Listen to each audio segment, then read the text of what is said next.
Dear students, I welcome you all in the lecture series on dynamics of machinery. This is the second lecture. In this lecture, we are going to start the first unit, single degree of freedom system for the free vibration. So, in this unit, we are going to study the free vibration of the single degree freedom system. The syllabus which we are going to learn in this first unit, single degree of freedom system, free vibration. We are going to study the fundamentals of vibration, elements of vibratory system, vector representation of simple harmonic motion, degrees of freedom, then conversion of the actual physical model into mathematical model for the vibratory system. Then it's some of basic example we are going to study for this mathematical modeling. Then basic definitions regarding the vibration. Then we are going to find equivalence, equivalent stiffness and equivalent damping for the vibratory system, and the methods for the formulation of differential equation of motion by using Newton's, D'Alembert's and energy method. Newton's law of motion, Newton's second law of motion by using D'Alembert's principle and energy method. Then the rest of the part of this unit is the undamped free vibration, natural frequency. We are going to find out the natural frequency for the longitudinal vibration, transverse vibration, and for the torsional vibrator system. As well as we are going to study the damped free vibration, okay, and damped free vibration and damped free vibrations. Okay, so these are the part we will study in detail. So first of all, before starting these actual content, we should know the history of the vibration and what is meant by vibration and what why we are going to study what because of what we will get the vibration or the reasons because of that vibration arises in the system that we are going to see, as well as the some basic definitions used in the vibration. Okay, so whenever we are having a rotating element, here if you see the chain drive is there, gear drive is there, and belt drive is there. These are the some examples of the rotary element. Others, other examples also you may have. So whenever you are having the rotary motion or some kind of linear motion or reciprocating motion, so either we are having the rotary motion or reciprocating motion. Because of that, the vibrations will be generated in that system or the housing of the system also. These may lead to the vibration. So that's why the name is dynamics of motion.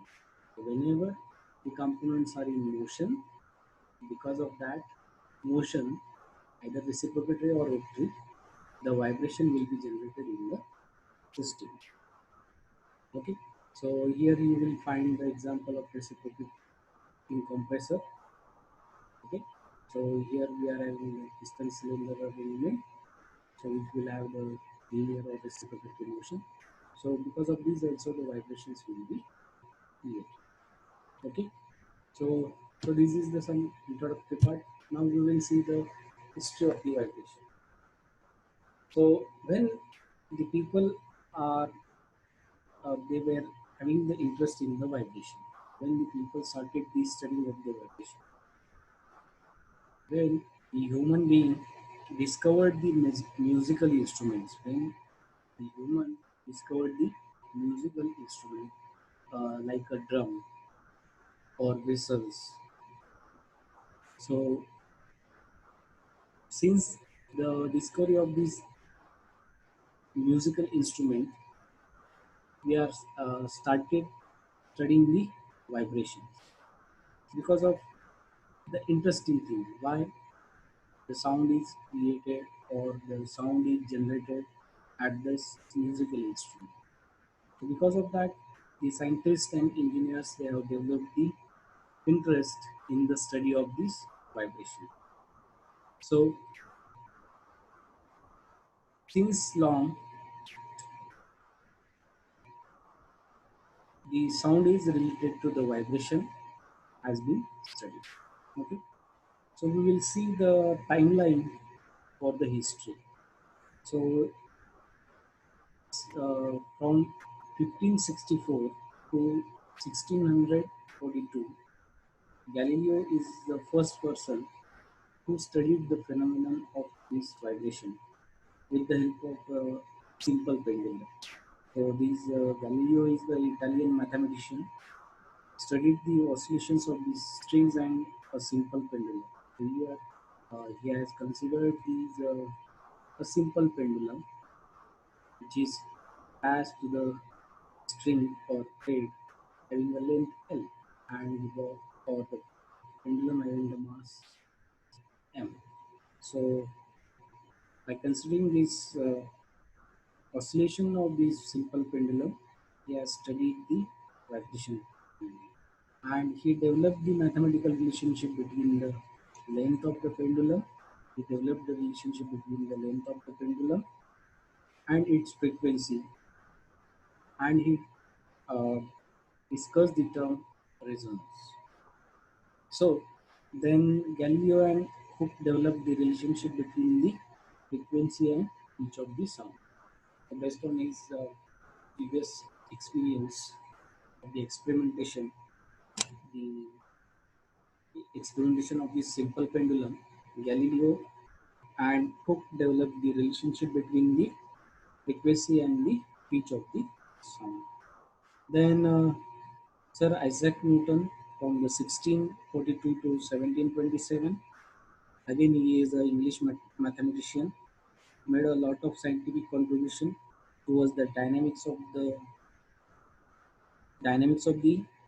by dynamics by introducing the definitions of the force, mass, momentum, and we know the Newton's three laws of the motion. So Newton's first law of motion, second law of motion, and third law of motion. All these laws are playing a very important role. And while developing the equation for the mathematical model, we are using the principle of Newton's second law of motion. So then next scientist Daniel Bernoulli from 1700 to 1782, he developed the equation of motion for vibration of a beam and studied the vibrations in the strings and discovered the principle of superposition of harmonic in a free vibration. So he worked on the vibrations in the beam and developed the equation of motion for the beams. Okay, as well as he studied the vibrations in the strings. Okay, then uh, next person or the scientist who studied the vibration is the Euler. He from the 1707 to 1783. Euler worked on the bending vibrations of a rod and studied the dynamics of vibrating string.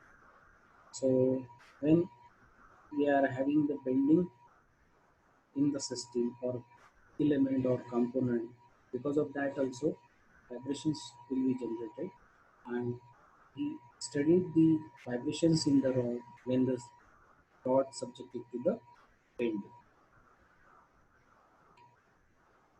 Then Fourier was a French mathematician who made a valuable contribution to the development of a vibration theory. He had shown that any periodic function can be represented by the series of a sine or cosine. So generally we studied the Fourier series, Fourier series in mathematics. So that Fourier series is applied in the development of the equation, or we represent the periodic motion, simple harmonic motion or periodic motion in the form of this the Fourier series. So this work of Fourier helps in analyzing the experimentally obtained vibration plots analytically. So as well as we use this Fourier series in the FFT analyzers also. Okay. So these FFT is nothing but the fast Fourier transform. The application of this Fourier series, sinusoid and cosine series, is applied in the development of the FFT analyzer. Again, our next scientist is the Lagrangian. So Lagrangian is the Italian mathematician, worked on the theoretical mechanics and developed a very important equation known as the Lagrangian equation. So this equation is very useful in deriving the equation of motion for the vibratory system. Okay.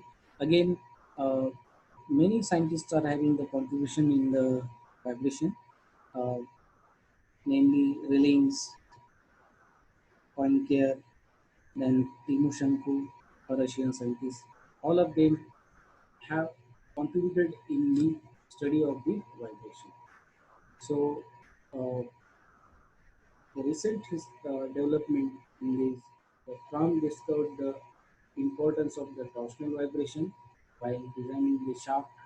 So we know that shafts are subjected to the torsion.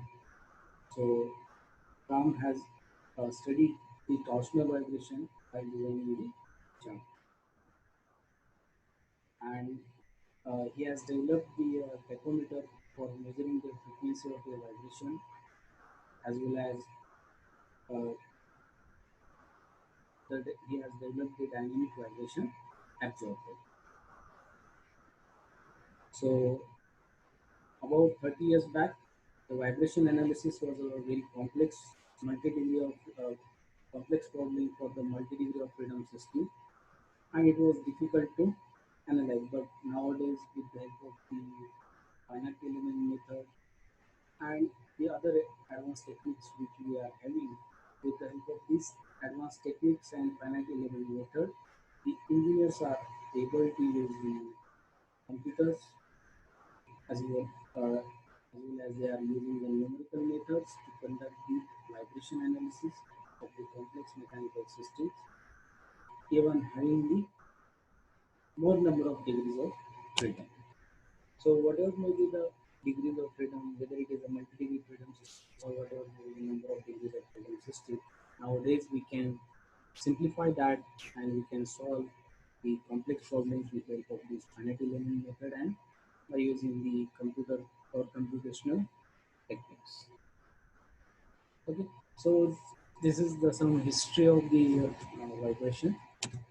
Then next we will see the basic concept of vibration. As we have seen that we have uh, developed we have developed the interest in the study of vibration with the discovery of the musical instruments. So the vibration become a point of interest for the scientists. Okay, so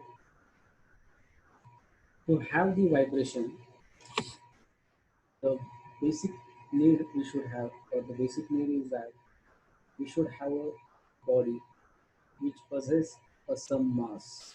The body should have a some mass, and it should have some elastic property.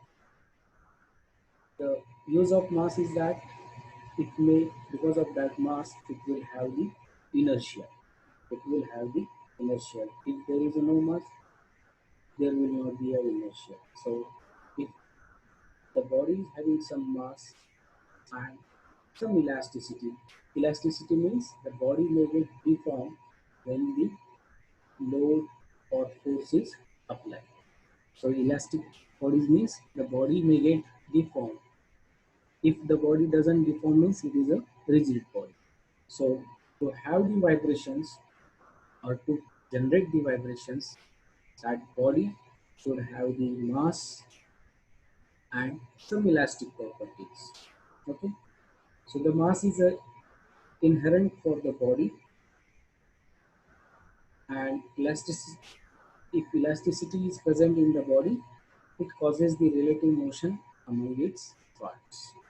So when body particles are displaced, when we apply this some external force,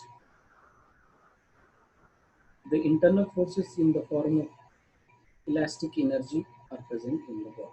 So means if we pull this bob either this side or this side from its rest position,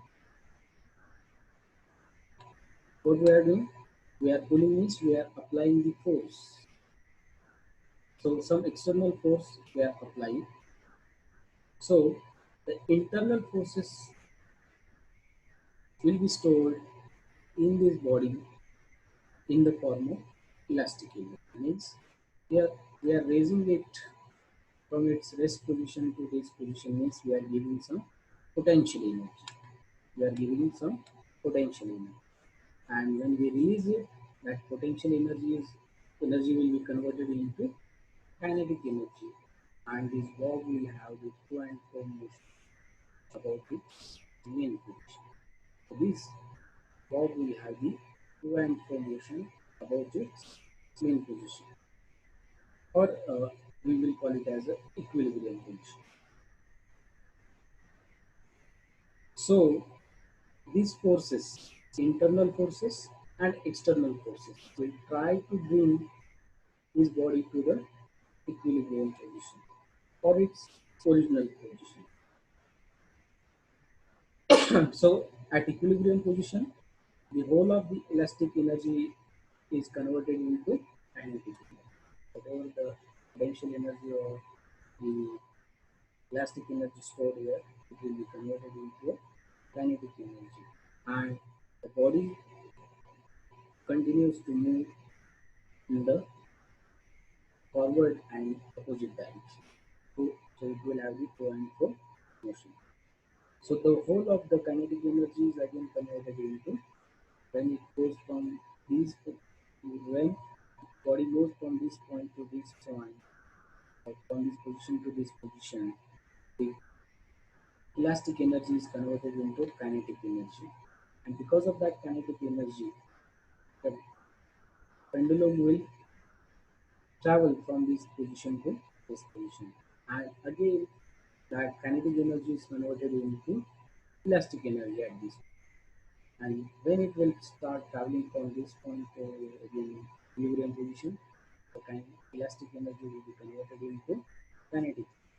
So this will happen repeatedly. Conversion of kinetic energy into elastic energy and elastic energy into kinetic energy and kinetic energy to elastic energy until the body will come to equilibrium position. So the whole of the kinetic energy is again converted into elastic or strained energy, due to which the body again returns to its equilibrium position.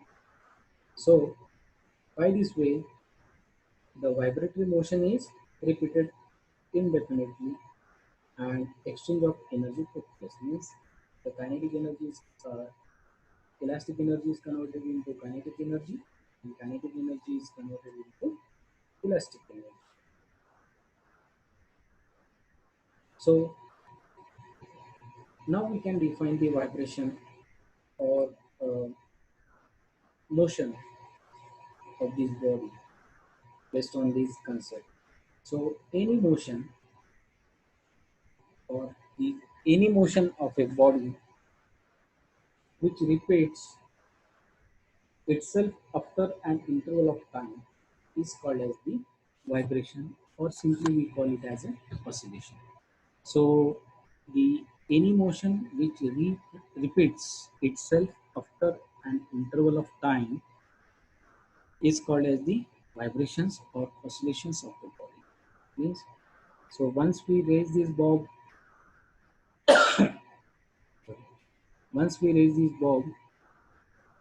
at a certain height, and when we release it, so it will travel from this position, extremmost position to the equilibrium position, and from the equilibrium position to the extreme position. Again from extreme position to the equilibrium position, and from equilibrium position to the extreme position at the. So the repetition of this motion after an interval of time, repetition of this motion after a interval of time is called as the oscillations, or we call it as a vibration. So this is the general example of the vibration for the swinging simple pendulum. Okay,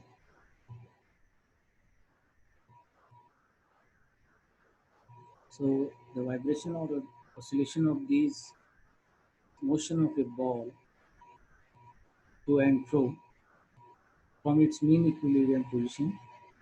Again, it is a repeated type of motion. So this type of motion is called as the vibration. Okay. So to have the vibration, the body should have the mass. Means if there is no mass, inertia will not be stored. We are lifting or we are storing the energy in the body by means of mass only. If it doesn't possess any mass, there will not be storing of the energy. Again, it should have the elastic property, means it should get deformed, means it should get displaced, it should get deformation or displacement. Okay, so to have the vibration, it should have the mass and elasticity. Okay, then we will see the main reasons or the causes of the vibration, because of what the vibrations will be generated in the system. If we are having the unbalanced forces in the machine, if we are having the unbalanced forces in the machine, these forces are produced from within the machine itself. Unbalanced force causes the vibration in the system or in the machine.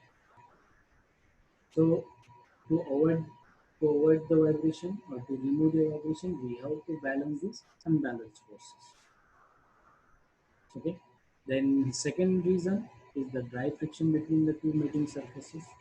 This produces what are known as the self-excited vibration. So dry friction means if we are not using the lubricant between the two meeting parts, again because of that friction, it will create the vibration. So dry friction should be avoided between the two meeting surfaces. Then elastic nature of the system. If the system is having the elastic nature, the vibrations will be generated. Then external excitation. So the the external excitations may be periodic, random, or nature of an impact produced external to the vibrating system, or it is called as the external excitation applied on the system. If we apply the external excitation on the system, then also the vibrations will be generated in the system. Then earthquake, these are also responsible for the failure of the many buildings, dams. Okay, because of earthquake also there is a formation of vibration or uh, setup of the frequency, and because of that buildings and dams may fail. Then winds may cause the vibration of the certain systems such as electricity lines, telephone lines. Okay? So these earthquake and winds, these are called as the environmental effects, or they are the natural causes which which are the point, which are the things because of that vibrations are safe. So these earthquakes and winds are the environmental effect, or they are the natural causes for the vibration. Okay, then what is the use of this study of this vibration, or the importance of this study of the vibration? So, as a mechanical engineer or a structural engineer, we design these structures or the machines which support the high-speed engines, turbines, which are subjected to the vibration, because these high-speed engines and turbines, they are having the rotary as well as reciprocity elements, so they are going to subject for the vibrations. So due to faulty design, and poor manufacturing, there may be the unbalanced component or unbalance of forces in the machines or in these engines. So which causes the excessive and unpleasant stresses in the rotating system because of the vibration. So the vibrations causes the rapid wear of the machine parts such as bearings, gears. Unwanted vibrations may cause the loosening of parts from the machines. Then, because of the improper design or material distribution, the wheels of the locomotives can leave the track due to the excessive vibration, which results in the accidents or heavy loss. Or many building structures and bridges fall because of this vibration. So these are the some failure modes or the machines under which they may fail. So that's why to avoid the failure of these machine or machine elements or the buildings or structures, we should study the vibration, or we should find the cause of vibration in that system so that the failure can be avoided. So when we will have the failure of the system will fail under vibration when there is a resonance condition. So what is the resonance condition? We are having the two types of frequencies. One is the natural frequency of vibration and another is the frequency of excitation. Means if we apply a some force periodically on that system, we have seen that in definition, vibration is nothing but the repetition of that motion after a certain after a periodic interval of time. That is called as the vibration, and that is the frequency. Definition of frequency we are going to study later. But uh, to know the resonance, we should know these two terms: frequency of excitation and natural frequency of vibration. When these two frequencies, frequency of excitation and natural frequency of vibration, when they coincide, means when they match, when these two frequencies, natural frequency of vibration and frequency of excitation, when they get matched, there will be the oscillations in the system which will occur dangerously. Means the system will have the more displacement as a normal displacement. If you see the normal operation of the system, or the system is operating at a normal speed, it will have the regular displacement or the deformation. But when there is a resonance condition, when the excitation frequency coincides with the natural frequency, the system will have the larger oscillations or larger displacement, which will cause the failure of the system. So which will result in the mechanical failure of the system. So this is the resonance condition where the natural frequency of the system matches or coincide with the natural frequency of the system. Frequency of excitation coincides with the natural frequency of the system. Again, sometimes because of the heavy vibrations, proper readings of the instrument we cannot take, or whenever we are having the excessive vibration, that may lead or that may have the dangerous condition for the human beings. So if we keep in view of all these points or the devastating effects of all these, then it is essential to study the vibrations. And as a mechanical engineer, we should try to minimize the vibrational effect for the mechanical components by designing them suitably so that the system will not fail. Okay, so these are the some effects where we should avoid the vibration. These are the examples where we should avoid the vibration. But there are some applications also where vibrations are very essential, or we use the vibrations for the betterment or to uh, achieve our desired task. So the vibrations can be used for the some useful purposes also, such as vibration testing equipment, then vibratory conveyors.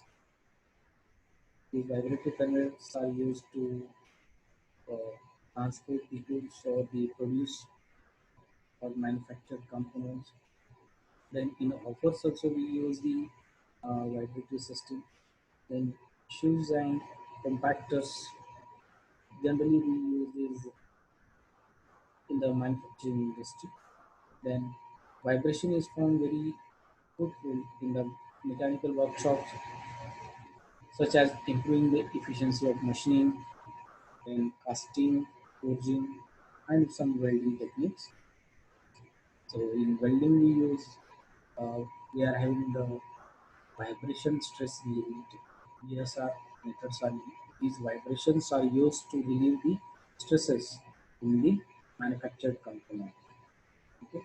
Then these vibrations are useful in the musical instrument or in the earthquakes for geological research. So these are the applications where vibrations are desirable, where we require the vibrations. Okay.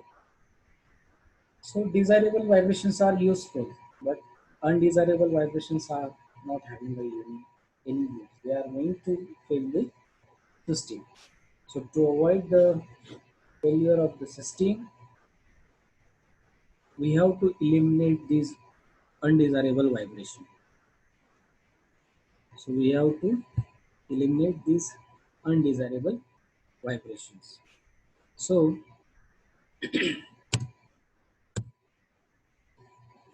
the vibrations can be eliminated or reduced up to a certain limit by using following methods. So the first cause we have seen that because of unbalanced forces. So we can avoid the or we can remove the vibration in the system by balancing these unbalanced forces. So we have to balance the unbalanced forces. Then this is the cause of the vibration. So we have to first remove the cause of the vibration. Then second, putting the screens if noise is the only objection. Means because of vibration noise will be created. So if we put the screen in the path of noise, we can minimize the effect of noise because of that vibration. If it is only having the objection of the noise, then resting the machinery on proper type. So we can use the rubber pads, chains, or whatever may be the type of isolation required depending upon the type of machinery. We can minimize the level of vibration by resting the machinery on proper type of isolation. Or we call it as a we use the shock absorber. So the next is by implementing or by using the shock absorbers, we can reduce the level of vibration. And next is the by using the dynamic vibration absorber.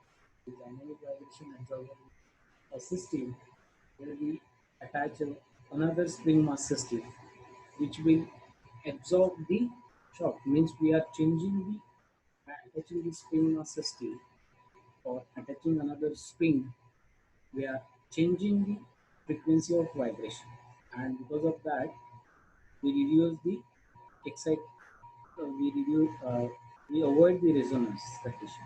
Means natural frequency of vibration and excitation frequency will not match when we use the dynamic vibration. So okay, so this is the content, basic content which we should know before starting the detailed study on the vibration. so that we will understand the next part. Okay, so uh, today we are going to stop here. Next lecture, we are going to study the basic definitions used in a vibration. If you are having any queries, any doubt, or if you require any clarification which you have not understood, you may ask the question. Okay, so thank you very much. Thank you for listening patiently. We will see you in the next lecture.